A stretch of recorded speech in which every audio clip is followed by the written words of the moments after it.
And joining me now is MSNBC legal analyst Neil Katyal, professor of law at Georgetown University and former acting Solicitor General, and Dave Aronberg, state attorney for Palm Beach County, Florida. Thank you both for being here. And I have to tell you, Neil, I'm incredibly cynical about this judge because, you know, we have friends like you, we have friends like Dave, and I can't think of anyone who takes seriously these motions that are before this judge. It seems like entertaining them at all is just a way to delay. Your thoughts? Yeah, so Joy, I mean, look, federal judges can sometimes surprise, and that's unlike predictable politicians. And I think here, many people's expectations for Judge Cannon were low, particularly because of her two rulings last year, appointing a special master, which was, to put it mildly, nuts, and was rebuked by the very conservative Court of Appeals that oversees her court really quickly with some really harsh language. So here, so far, Judge Cannon has done the right thing, rejecting one of Trump's motions, calling, as you said, the statute unconstitutionally vague, which is preposterous. But to me, the big concern is that Jack Smith today maybe won a battle, but he's losing the war. And I feel very much like it's just like the Supreme Court and absolute immunity. And the Supreme Court's agreed, as you said, to hear Donald Trump's absolute immunity case on April 25th. There is no chance that Trump is going to win and that the court is going to say he has absolute immunity. But what the Supreme Court did there is delay his trial for January 6 charges, potentially to after the election. And the same thing I fear is happening with Judge Cannon. She keeps kicking the can down the road. I mean, the fact that she had a day-long hearing today, Joy, on these two bogus issues tells you everything you need to know. I mean, the only thing that Donald Trump's arguments today warrant are an eye roll and a swift denial.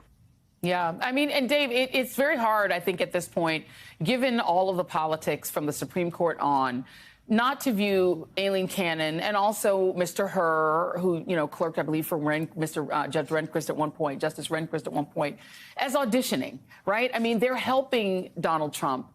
He doesn't have, like, the most genius lawyers in the world. All they have to do is keep appealing and filing motions, and that's all it apparently takes to have justice delayed, which, in a sense, for the people of the United States and voters, is justice denied.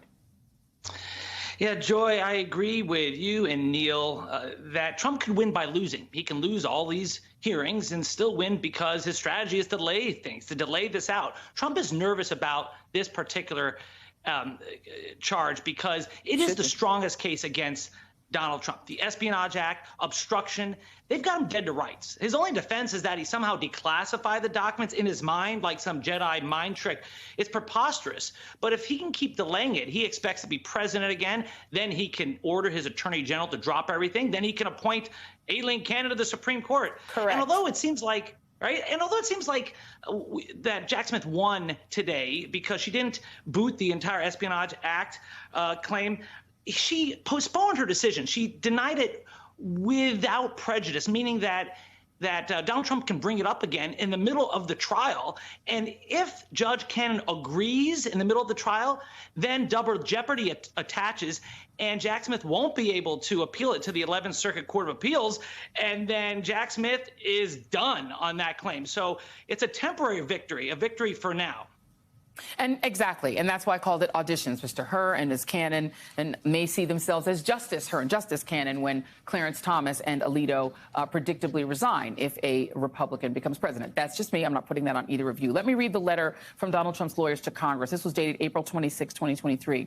They said this: "We have seen absolutely no indication that President Trump knowingly possessed any of the marked documents or willfully broke any laws. Rather, all indications are that the presence of marked documents at Mar-a-Lago was the result of haphazard records keeping and packing by White House staff and GSA, so blaming them. The applicable criminal statute prohibits willful retention of national defense information, not mere possession. To prove willful retention, a prosecutor must first establish the possession was knowing."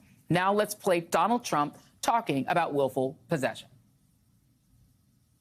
I can't imagine you ever saying, bring me some of the boxes that we brought back from the White House. I'd like to look at them. Did you ever do that? I would have the right to do that. There's nothing wrong with it. I have the right to take stuff. I have the right to look at stuff. I took the documents I'm allowed to. And by the way, they become automatically declassified when I took them. I don't know anything about it. All I know is this: everything I did was right. Neil, that's why he's afraid of this case, because he's admitted he did it. Yeah, and he hasn't been able to get his story straight with his lawyers, Joy. So, like, that's a really good illustration. His lawyers say, oh, there's no indication whatsoever that Trump willfully took the documents, and then he says it all over. I think even more damning for Joy is that, more damning for Trump, Joy, is that Trump was caught on audio tape basically bragging about having classified documents with a journalist and saying, well, you know, I've got these very highly classified documents and so on. I probably shouldn't show them to you, or some language like that. So, you know, that's why I agree. This case, it's in a way the strongest case just because it's so simple. I mean, anyone who's dealt with national security information, I was national security advisor at the Justice Department, knows this is the easiest case. You prosecute this stuff every day of every week. And it's not just that Trump took the documents. It's that he willfully retained them after the FBI, the National Archives, others said, hey, give it back. There are all sorts of shenanigans that happened, including, most tellingly, what employee number 5, who just went public on another network, said. I mean, the employee number 5 said, look, I was summoned to Mar-a-Lago and was told that I had to, you know, that I was there because we were trying to figure out whether the videotapes governing the storage room that oversaw the storage room would be erasable and how quickly they'd be erased. I mean, it sounded like a mob conversation. So Trump's charged not just with stealing the documents, he's charged with obstruction afterwards. And I think it's a damning case for him. You mentioned him. Let's play him. His name is Brian Butler. He was employee number 5, as you so correctly said, Neil. Let's play him. And this is him talking about actually moving the boxes which contain national security secrets. Here he is. So I left Mar-a-Lago. I texted him, hey, I'm on my way. He followed me. He pulled out and got behind me. We got to the airport. I ended up loading all the luggage I had, and he had a bunch of boxes. You noticed that he had boxes? Oh, yeah. They were the boxes that were in the indictment, the white banker's boxes. That's what I remember loading. And did you have any idea at the time that there was potentially U.S. national security secrets in those boxes? No clue. One of the things, Dave, that I think we should note here is that one of the reasons he says that he did that interview on CNN is that Judge Aileen Cannon allowed the release of information about who the witnesses would be, which puts them in danger. It puts them in jeopardy of death threats at all, what you get whenever you talk about Donald Trump. And so he came forward on his own. But what he said is absolutely damning. He was one of the people not only moving the boxes, but as Neil said, he was one of the people who was talked to about hiding the security camera footage. Yeah, it is pretty damning in itself that he was worried that the federal judge in this case, Aileen Cannon, would release his name and information, that he had to go forward on his own terms and get his information out there, let he be attacked by the MAGA world. So that's troubling in itself. But it's also troubling by the fact that Trump interprets the Presidential Records Act as meaning that he can take whatever he wants. He turns the whole act on its head. The act was established after Watergate to ensure that government records are owned by the people and the archives, not the president. So he can no more take government records and classified documents than he could take Air Force One or rent out the Lincoln bedroom on Airbnb. He can do none of these things. And the fact that Trump shows up himself to these hearings tells you how important he thinks this is and how he thinks perhaps he can get one over on Judge Cannon by reminding her perhaps that he's the one who appointed her. Please don't threaten him with a good time. He might just actually try to take Air Force One if you say that and turn it into one of his failed private airlines.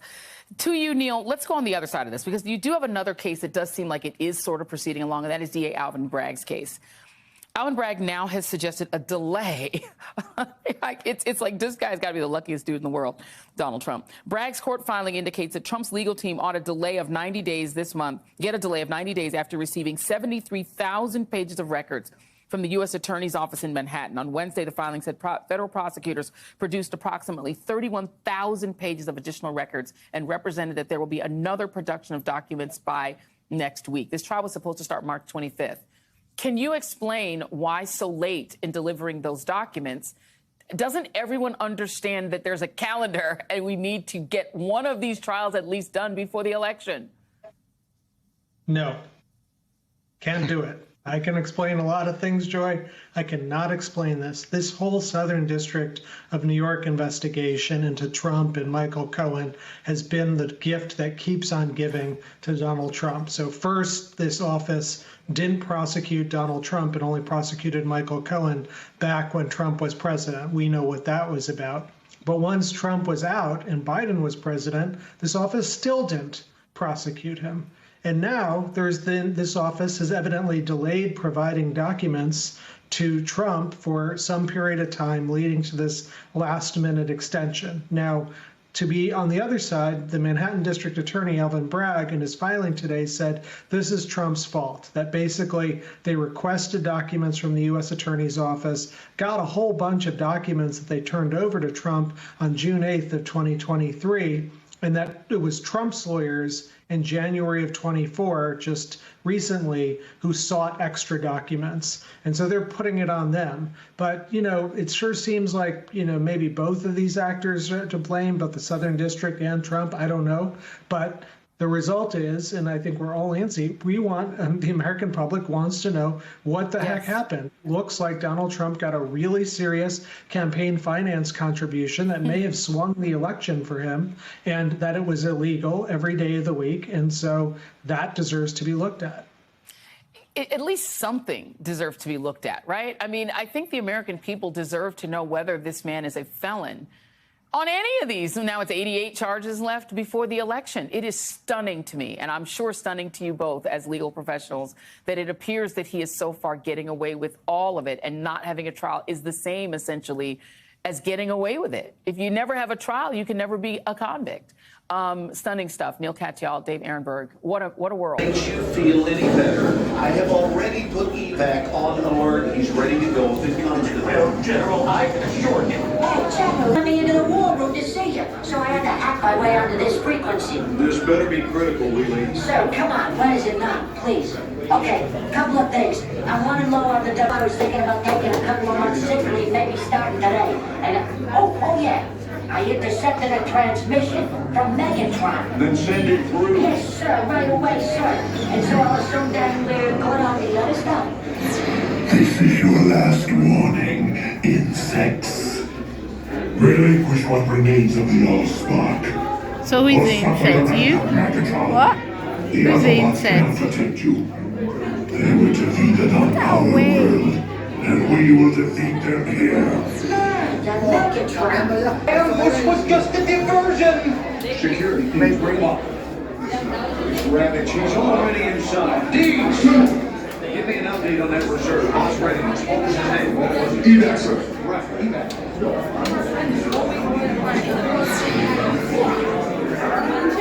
She's right in front.